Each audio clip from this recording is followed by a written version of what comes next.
Assalamualaikum warahmatullahi wabarakatuh. Di bawah 2021 sebelumnya saya percaya, cuma sebatas percaya. Dalam kesimpulan orang-orang Minang itu menurut Wakil Presiden NKRI saat ini buta huruf Al-Quran, ya, dan itu saya menjadi yakin benar beliau itu. Dan pada 2022 Megawati juga bilang di Minang itu tidak ada nenek mama.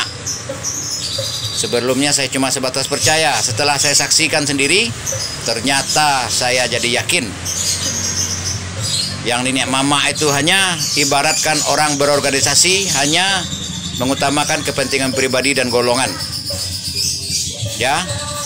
Dan kesimpulan saya pribadi, saya yakin, bukan sebatas percaya lagi, tapi di atas level percaya menjadi yakin,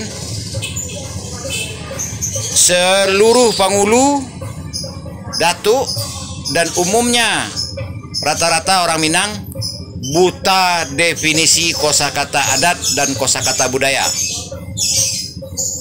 Jadi hanya dalam keadaan seperti mayat hidup, hanya mengaku-ngaku, hanya menghafal susunan kata tanpa mengerti apa ucapan mereka masing-masing. Itu realita, kawan. Yang disumbar saja begitu.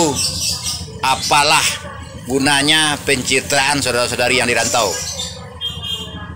Baik, cukup sekian, terima kasih. Wabillahi taufiq wal hidayah. Wassalamualaikum warahmatullahi wabarakatuh. Silahkan di-share apapun konten di channel YouTube Andi Khalifah Minang Manusiawi. 0821790457. Jika kurang senang, saya tunggu.